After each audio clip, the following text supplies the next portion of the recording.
청년들과 함께하는 최신 정보수다 청정수 시간입니다. 오늘은 한동대학교 언론어스 홍수빈 학생과 함께합니다. 안녕하세요. 네, 안녕하세요. 한동대학교 홍수빈입니다. 네, 오늘은 페코노미와 관련된 소식을 준비했다고요? 네, 맞습니다. 페코노미는 반려동물을 뜻하는 펫과 경제를 뜻하는 이코노미를 결합한 단어입니다. 네. 2024년 기준 국내 반려동물 양육 가구 비율이 28.6%에 달합니다. 우리 주변 4가구 중 1가구가 반려동물을 키우는 셈인데요. 네. 이러한 흐름에 따라서 반려동물 관련 시장, 특히 페코노미 시장 규모가 점점 커지고 있습니다. 혹시 아나운서님은 반려동물을 키우시나요? 저는 지금은 키우지 않는데 몇 년 전까지만 해도 키웠었거든요. 그래서 오늘 이 얘기가 좀 더 관심이 가더라고요. 본격적으로 그러면 이 페코노미가 어떤 건지 설명을 좀 해주세요. 네, 저는 실제로 지금 반려동물을 키우고 있는 사람으로서 이 음. 주제에 대해 찾아보며 되게 흥미로웠는데요. 네. 지금의 페코노미는 단순한 산업 트렌드를 넘어서 문화와 가치관의 변화와도 굉장히 밀접하게 맞닿아 있습니다. 네. 예전에는 애완동물이라 불렀다면 이제는 음. 반려동물이라는 단어를 쓰죠. 네. 펫팸족이라는 말도 생겼습니다. 이는 가족처럼 반려동물을 대하는 사람들을 일컫는 신조어라고 합니다. 네. 페코노미, 펫팸족 등 반려동물을 포함한 신조어들이 많이 생겨나고 있는 것도 반려동물 시장이 점점 커지고 있다는 걸 체감할 수 있습니다. 네. 또 이번 21대 대선 후보들의 공식 선거 운동이 시작되면서 이제 반려견을 안고 있는 사진을 공개했었잖아요.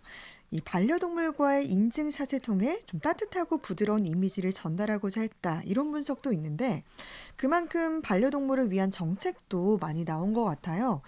새 정부의 펫 친화 정책 어떤 것들이 있습니까? 네, 저도 이번 대통령 대선 후보들의 반려동물 인증샷을 봤었는데요. 네. 실제로 새 정부는 반려동물과 관련된 정책을 적극적으로 내세우고 있습니다. 음.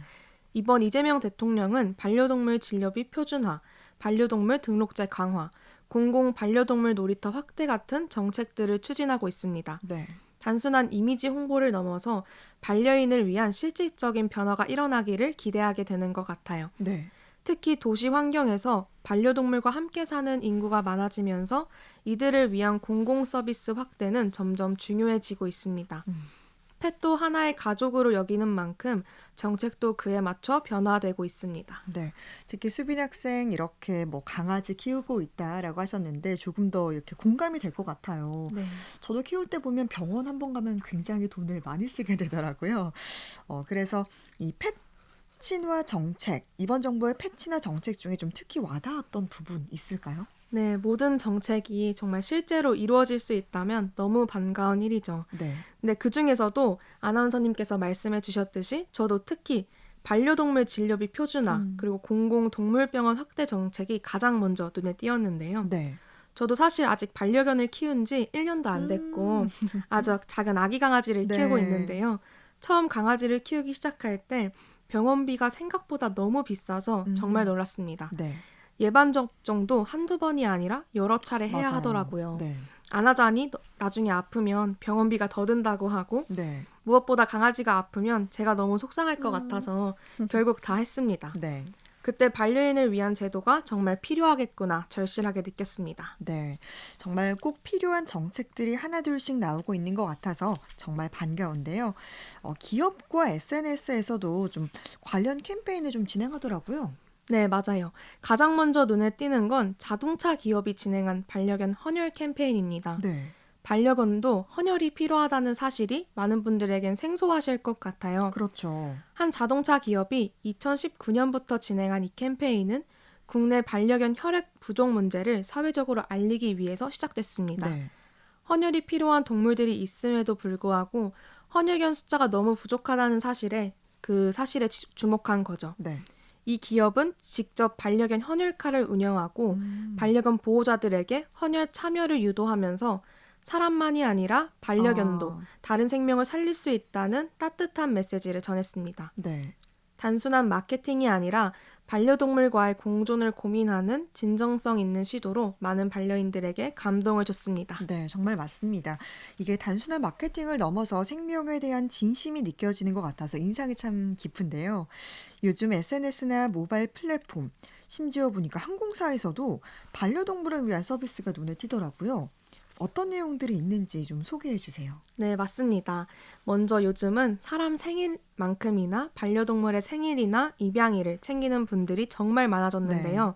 그래서 모바일 선물 플랫폼에서는 반려동물 기념일 이벤트를 열어서 간식, 장난감, 생일 파티 세트 같은 선물들을 한 번에 볼 수 있도록 구성해 놨고요. 네.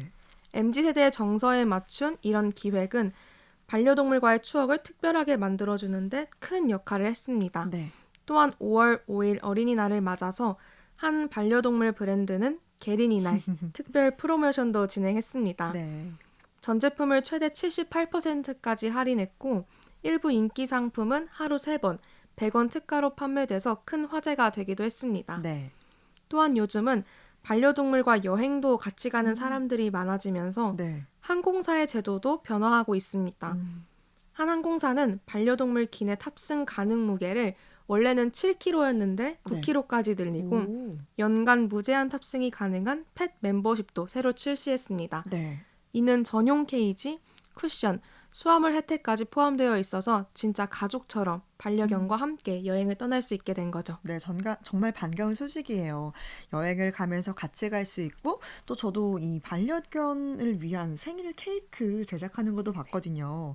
정말 서비스가 다양해지고 있다는 걸 느끼는데, 이게 식품 분야까지도 이어지고 있잖아요. 네. 점점 반려동물을 위한 먹거리도 늘어나고, 또 고급화되고, 이제 사람 음식처럼 또 다양해지고 있다고요. 네, 요즘 펫푸드는 단순한 사료를 넘어서고 있습니다. 네, 수제 간식부터 시작해서 우리가 흔히 아는 대형 식품 기업들도 사람 음식처럼 보이는 펫푸드를 속속 출시하고 있습니다. 네, 예를 들면 한 분식 프랜차이즈는 더긋 볶기라는 이름의 음, 반려견용 떡볶이 메뉴를 선보였는데요. 네, 반려견과 함께 배달 음식을 나눠 먹고 싶다는 반려인들의 목소리를 반영했습니다. 네, 사람이 먹는 음식처럼 보이지만 강아지가 먹을 수 있는 재료와 원료를 사용해서 만들었습니다. 네. 사람 음식처럼 보이는 패키지와 맛, 심지어 개봉했을 때 향까지 신경 음. 쓰는 제품도 많아졌고요. 여러 브랜드들이 이런 흐름을 적극 따라가고 있는 모습입니다. 네. 이제는 반려동물도 미시계 시대라는 음. 말이 나올 정도로 먹거리도 함께 진화하고 있습니다. 네. 아니 그래서 가끔 보면은 정말 이게 사람 건가 동물 건가 네. 헷갈려서 먹을 뻔한 그런 기억도 나는데요. 이렇게 반려동물 관련 서비스나 제품뿐만이 아니라 콘텐츠 영역에서도 다양한 시도가 이어지고 있죠.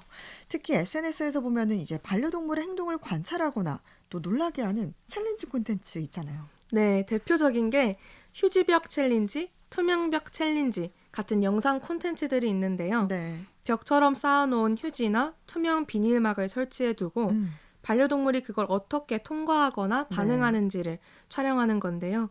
이런 콘텐츠는 예상하지 못하는 행동에서 나오는 반전 포인트, 네. 그리고 강아지나 고양이가 당황하거나 망설이는 모습에서 나오는 귀여움 음. 때문에 많은 사람들의 관심을 끌었습니다. 네.